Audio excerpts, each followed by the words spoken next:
Hello everyone, this is Sneha Singh and welcome back to my channel. आज की इस video में हम लोग पढ़ने वाले हैं कि परागकण में आगे चलकर जो कोशिका का निर्माण होता है वो किस प्रकार से होता है। तो इस टॉपिक पर आज हम लोग डिस्कस करने वाले हैं। तो चलिए आज की क्लास स्टार्ट करते हैं।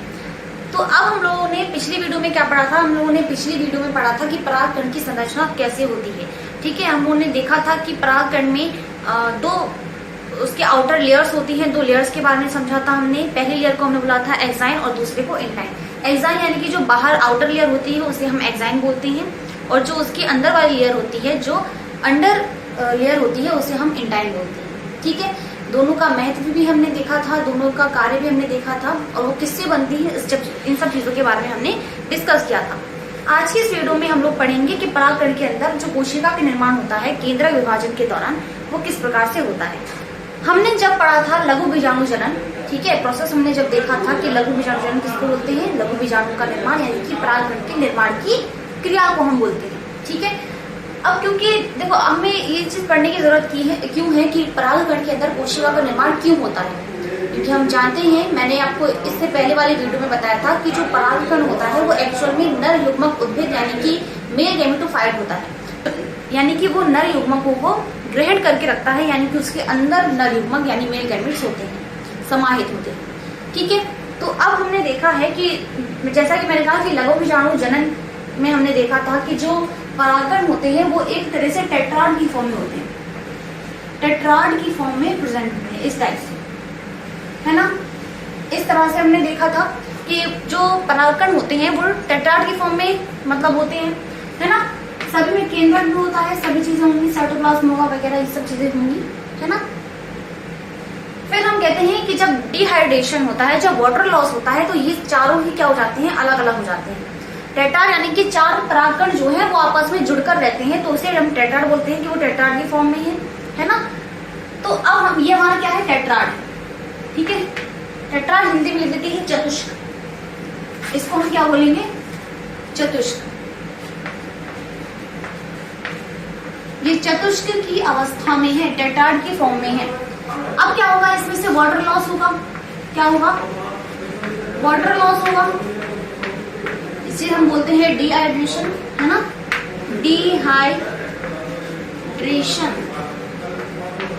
डिहाइड्रेशन होगा, और ये चारों क्या है, अलग अलग हो जाएंगे। जो परागकण होता है वो मुख्यतः गोल होता है, हमने देखा है। ठीक है, जो परागकण है वो कैसा होता है, गोल होता है, इस तरह से गोल होता है। हमने देखा था कि इसके चारों ओर भित्ति होती है।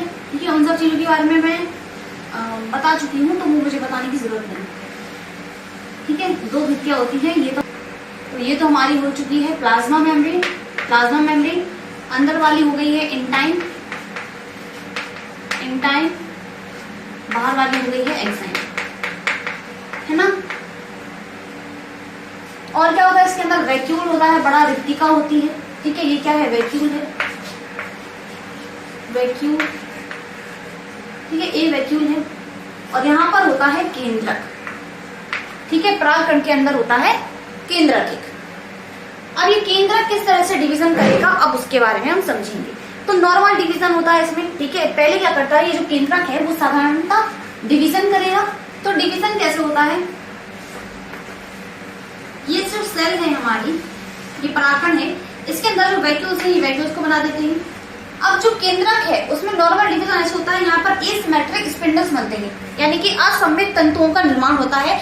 और ये चीज आप याद रखिएगा, असममित तंतु जो है, इसका मतलब है कि जब डिवीजन होगा इसके दौरान, तो जो सेल्स बनेंगे, यानी जो सेल्स बनेंगी वो दोनों ही कैसे होंगी, इक्वल नहीं होंगी। एक सेल बड़ी बनेगी, एक सेल छोटी बनेगी। तो याद रखिएगा कि यहाँ पर जो इस प्रोसेस में जब यहाँ पर सेल्स का निर्माण होगा, जहाँ पर कोशिका का निर्माण होगा, तो यहाँ पर याद रखिएगा कि जब एसिमेट्रिक स्पिंडल की बात आती है, इसका जिक्र होगा, तो समझिएगा कि एक सेल बड़ी बनेगी और एक सेल छोटी बनेगी। तो यहाँ पर एसिमेट्रिक स्पिंडल्स बन जाती हैं। ठीक है, यहाँ पर असममित तंतुओं का क्या होगा, निर्माण होगा। क्या होगा, तंतुओं का निर्माण होगा। तो यहाँ पर इस टाइप से तंतुओं का निर्माण हो जाएगा। ये हमारी सेल्स जो है इस टाइप से बन जाएंगे। इसे और थोड़ा देख लेते हैं, दिख रहा है क्लियर। ठीक है, इस टाइप से स्पिंडल्स बन जाते हैं। तो ये क्या है, ये हमारी वैक्यूल है। ये वैक्यूल्स है और ये है एसिमेट्रिक स्पिंडल। इसे हम बोलते हैं असममित तंतु। ठीक है, एसिमेट्रिक स्पिंडल्स बन जाती हैं। उसके दौरान जो है अब यहाँ पर जो सेल बनेगा, ठीक है, जो सेल बनेगा होंगे यानी एक बड़ा एक छोटा। देखो यहाँ पर अब यहाँ पर दो सेल्स बन जाएंगे। ठीक है, दो सेल्स बन जाएंगे। तो ये केंद्रक है, कोशिका भी बनी नहीं है, ये केंद्रक है। तो एक केंद्रक बन जाता है बड़ा और एक केंद्रक बन जाएगा छोटा। अब ये कोशिका कैसे बनती है? यहाँ पर एक भित्ति का निर्माण होता है, इस टाइप से एक भित्ति बन जाती है। ठीक है, जो कि इन दोनों को क्या कर देती है, अलग अलग कर देती है। तो ये तो हमारी हो जाती है कायिक कोशिका। कायिक कोशिका जिसे हम इंग्लिश में बोलते हैं, वेजिटेटिव सेल। ठीक है, इसको हम मिटा देते हैं। इसको यहां पर लिखूंगी मैं एसिमेट्रिक स्पिंडल, है ना, ये इसका भाग मिट गया था देखिए। तो ये कायिक कोशिका है जिसे हम बोलते हैं वेजिटेटिव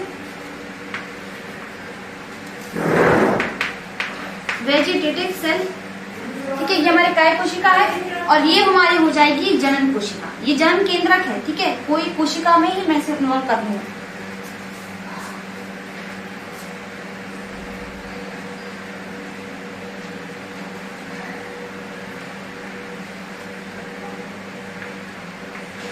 ये हमारी हो जाएगी जनन कोशिका।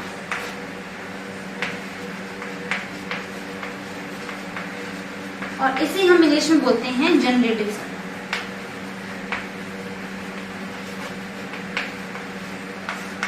Generative cell. ठीक है, अब आप यहाँ पे कहोगे कि फ्यूजन किससे होगा? इन दोनों सेल्स में से फ्यूजन किसके द्वारा होगा? तो यहाँ पर फ्यूजन जो है वो हमारे जनरेटिव सेल से होता है। वेजिटेटिव सेल जो है यहाँ पर, देखिए यहाँ पर फूड का एक बहुत अच्छा सोर्स है, क्योंकि वो यहाँ पर देख सकते हैं कि जो हमारी वेजिटेटिव सेल है वो बहुत ज्यादा आकार में बड़ी होती है। ठीक है, इसका इरेगुलर शेप होता है। इरेगुलर शेप का यहाँ पर केंद्रक पाया जाता है। इसका साइटोप्लाज्म भी डेंस होता है। यहाँ पर देख सकते हैं कि ये जो साइटोप्लाज्म है इसका बहुत ज्यादा डेंस है। ठीक है, ये केंद्रक है, ये पूरी कोशिका है। तो कोशिका कितनी बड़ी है ये वाली? ठीक है, और क्योंकि जनरेटिव सेल का जो साइटोप्लाज्म है वो बहुत ज्यादा लो होता है, इसीलिए जो हमारी जनरेटिव सेल है वो वेजिटेटिव सेल पर ही डिपेंड करती है खाने पीने के लिए, जो भी उसे पोषक तत्व चाहिए होते हैं। ठीक है, तो जनरेटिव सेल के ही लिए, और इसका साइटोप्लाज्म भी कम होता है, इसके कारण ये साइटोप्लाज्म है। ये कोशिका द्रव्य, कोशिका द्रव्य। तो जो जनरेटिव सेल है, जो हमारी जनन कोशिका होती है, उसका जो कोशिका द्रव्य होता है वो बहुत ज्यादा कम होता है, बहुत ज्यादा लो होता है। तो ये जो सेल है वो इसी के वेजिटेटिव सेल के ही कोशिका द्रव्य में तैरती रहती है, तो उसी पर ही डिपेंड रहती है। ठीक है, तो इस टाइप से जो है सेल बनती है, यहाँ पर कोशिकाओं का निर्माण होता है। ठीक है, तो यहाँ पर हम फिर से एक बार अच्छे तरीके से रिविजन कर लेते हैं कि यहाँ पर हम लोगों ने पढ़ा क्या है। तो सबसे पहले हमने देखा था कि परागकण में नॉर्मल सी चीजें क्या होती है। हम लोगों ने पिछले वीडियो में क्या पढ़ा था कि परागकण में दो उसकी बाहरी परत होती है। ठीक है, ये मैंने बताया कि अंदर वाली तो सेल मेम्ब्रेन है, ठीक है, उसकी, और एक अंदर इसके बाहर वाली होती है जिसे हम इंटाइन बोलते हैं। ये इंटाइन है और ये वाली इंटाइन है और ये हमारी एक्साइन है, सबसे बाहर वाली। इसके बाद सेल्स बनती है, इसके अंदर वैक्यूल्स होगा। ठीक है, यहाँ पर वैक्यूल जो होते हैं, रसधानी जिसको बोला जाता है, या फिर हम उसको क्या बोल सकते हैं, हम वृत्तिका बोल सकते हैं। और ये जो है केंद्रक है, ये केंद्रक है। ठीक है, इस केंद्रक में ये डिवीजन हुआ है, बाद में जाकर ये सेल बनी है। ठीक है, तो केंद्रक जब डिवाइड करेगा तो यहाँ पर देखो ये वैक्यूल्स है, ये तो हमारा वैक्यूल ही है। केंद्रक जो है उसमें डिवीजन, नॉर्मल डिवीजन कैसे होगा, यहाँ पर एसिमेट्रिक स्पिंडल्स बनेंगे, तंतुओं का निर्माण होगा, और उनके दौरान जो है यहाँ पर दो सेल्स बनेंगी, दो केंद्रक बनेंगे, और दोनों ही कैसे होंगे, आपस में भिन्न होंगे, यानी कि दोनों ही केंद्रक जो है एक दूसरे से अलग होंगे।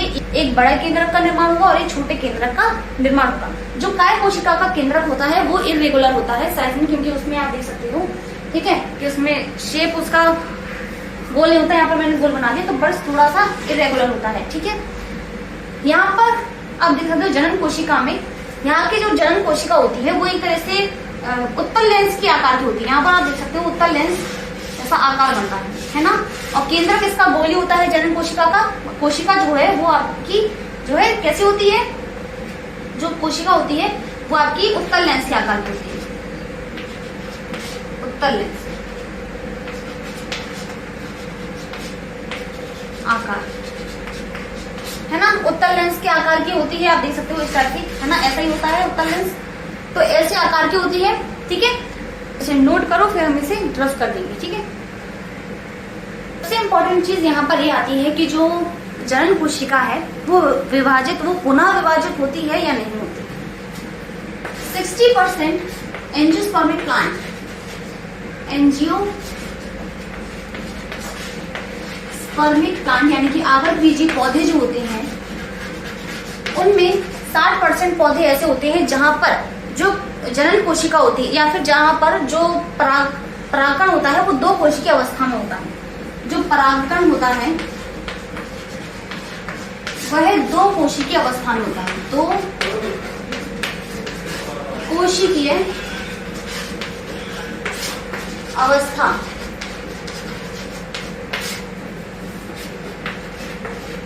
To cell stage. तो 60% प्लांट्स तो ऐसे होते हैं जिनमें जो परागकण है उसके दौरान दो कोशिका का निर्माण होता है, एक जनन कोशिका और एक काय कोशिका। काय कोशिका बड़ी वाली कोशिका होती है और जनन कोशिका जो है वो छोटी होती है। बट 40% प्लांट्स ऐसे होते हैं, एंजियोस्पर्मिक प्लांट्स ऐसे होते हैं जहां पर जो जनन कोशिका होती है वो फिर से डिवीजन कर जाती है, उसमें माइटोटिक डिवीजन हो जाता है, माइटोटिक डिवीजन होता है और जिसके दौरान वहां पर 3 सेल स्टेज हो जाती है, 3 सेल स्टेज हो जाती है। यानी कि वहां पर जो जनन कोशिका होती है, यहाँ पर देखो हमने क्या पढ़ा था कि एक देखो काय कोशिका होती है बड़ी वाली, ठीक है, और यहाँ पर होती है जनन कोशिका। ये जो जनन कोशिका है वो डिवीजन करती है और क्या बना लेती है, एक और अपने जैसा सेल बना लेती है। तो यहाँ पर जनन कोशिकाओं की संख्या कितनी हो गई, 2 हो गई, तो 2 जनन कोशिका हो गई इसमें, ठीक है, और एक हमारी काय कोशिका हो गई। तो टोटल मिलाकर के कितनी कोशिका हो गई, 3 कोशिकाएं हो गई, है ना। तो इस तरह से हम कह सकते हैं कि 60% प्लांट्स की, ये लिखा है आपके एनसीईआरटी में कि 60% प्लांट्स ऐसे होते हैं जहां पर सिर्फ 2 सेल्स का निर्माण होता है। बट 40% प्लांट्स ऐसे भी देखे गए हैं जहां पर 3 कोशिकाओं का निर्माण हो जाता है। जनन कोशिका जो है वो पुनः विभाजित होकर के 2 कोशिकाओं का निर्माण कर लेती है, ठीक है। तो इस तरह से 2 सेल स्टेज और 3 सेल स्टेज को आप समझ सकते हैं। 3 कोशिकीय अवस्था, 3 कोशिकीय अवस्था, 3 कोशिकीय अवस्था और 2 कोशिकीय अवस्था, ठीक है। इसके अलावा हम मैं यहीं पर डिस्कस कर लेती हूँ कि कुछ पॉलन जो होते हैं, पॉलन किट्स के बारे में। पॉलन किट क्या होती है, पॉलन किट्स, जो पॉलन्स होते हैं उनका फोकस ये नहीं रहता कि उन्हें मतलब जनन कोशिका बनानी है, काय कोशिका बनानी है, फिर उससे मतलब पॉलिनेशन करवाना है, ठीक है, उनका पॉलिनेशन होगा। ये जो पॉलन किट होती है यानी कि जो पॉलन्स होते हैं उनका जो यूज है उसमें हम लोग सिरप, इसके अलावा टैबलेट्स एक्सेट्रा इन सब के फॉर्म में उसे यूज किया जाता है। क्यों यूज किया जाता है, क्योंकि जो एथलीट्स होते हैं उनमें स्ट्रेंथ को बढ़ाने के लिए, स्ट्रेंथ को बढ़ाने के लिए और जो घोड़े होते हैं, जो दौड़ने वाले घोड़े होते हैं, ठीक है, उनकी स्ट्रेंथ को बढ़ाने के लिए इन पॉलन्स को हम लोग मेडिसिन के फॉर्म में यूज करते हैं, ठीक है। तो इनका खाने में यूज के पर्पज से, ठीक है। इसके अलावा और क्या है कि कुछ पॉलन्स ऐसे होते हैं जो एलर्जी, ठीक है, जो एलर्जी उत्पन्न कर देते हैं, ठीक है, और कुछ ऐसे होते हैं जिसमें डिसऑर्डर्स हो जाते हैं, कुछ डिसऑर्डर्स उनसे उत्पन्न हो जाते हैं जैसे कि अस्थमा हो गया, अस्थमा एक्सेट्रा, ठीक है। तो पॉलन्स जो है यहाँ पर हमने क्या देखा, पॉलन्स के बारे में हमने सेल कैसे बनती है, उससे केंद्र कैसे डिवीजन करता है, वो सब हमने पढ़ लिया।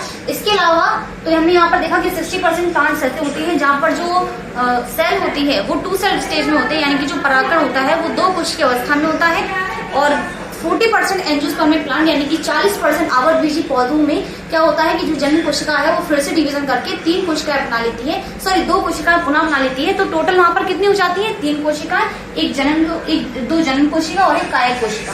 ठीक है, एक काय कोशिका और 2 जनन कोशिकाओं का निर्माण हो जाता है। तो ये हमने 2 सेल स्टेज और 3 सेल स्टेज के बारे में देख लिया। इसके अलावा कुछ पॉलन्स ऐसे होते हैं जहां पर जो एथलीट्स होते हैं, ठीक है, जो दौड़ने वाले घोड़े होते हैं, तो उनमें स्ट्रेंथ को बढ़ाने के लिए, शक्तियों को बढ़ाने के लिए, अंदर पावर को इंक्रीज करने के लिए पॉलन्स को मेडिसिन के फॉर्म में सीरप या फिर टेबलेट्स के माध्यम से उन्हें यूज किया जाता है, ठीक है, खाया जाता है।